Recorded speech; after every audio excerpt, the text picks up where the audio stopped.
A realidade que nos transmite a cidade da Coruña é que a desigualdade nela vai por barrios. Unha desigualdade no acceso a servizos básicos que ven determinada pola falta de atención necesaria e continuada por parte do goberno local dende hai anos e até a actualidade. Un exemplo deste abandono son os barrios da Silva e de Cances, e unha mostra máis que evidente deste abandono é que o goberno local non deu cumprimento aos acordos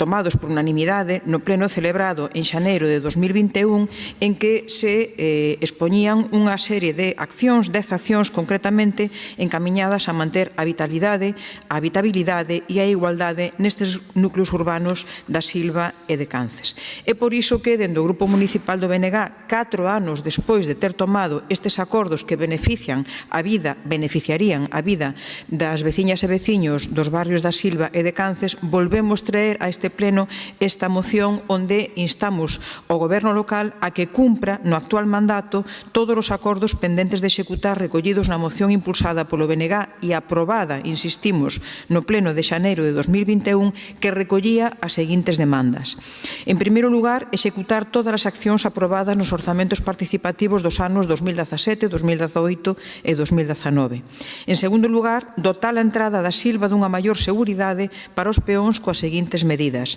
elevar os 2 pasos de peóns da rúa Jaime Herbada,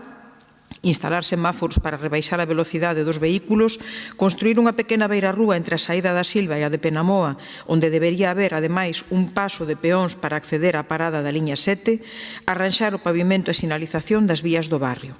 En terceiro lugar, o terceiro punto de acordo era chegar precisamente a acordos para eliminar os obstáculos das propiedades privadas que impiden o paso aos vehículos de emerxencia e dificultan o paso ás da recollida de lixo. En cuarto lugar, instalar un parque infantil e unhas máquinas biosaudáveis no patio traseiro do Centro Cívico da Silva, así como dotar este centro de actividades socioculturais para todas as idades. En quinto lugar,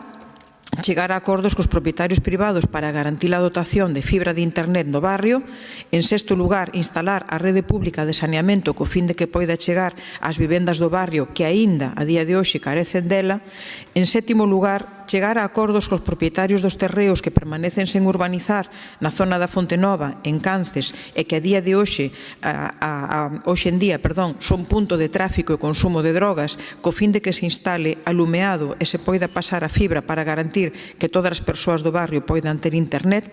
En oitavo lugar, retirar a herba da pampa da contorna da rolda do Real Club Deportivo que está a expandirse polas fincas privadas da veciñanza e procurar tamén a eliminación dos eucaliptos que limitan cos camiños públicos, dado que son un perigo en caso de incendio ou temporal. En noveno lugar, notificar aos propietarios e as propietarias sobre as obrigas de limpar a maleza das fincas e vixiar o seu cumprimento. E en décimo e último lugar, volver a realizar limpezas periódicas das vías polas que pasa a auga dos canos naturais do barrio e que emprega aínda moita veciñanza. Entendemos dende o BNG que o feito de estar neste momento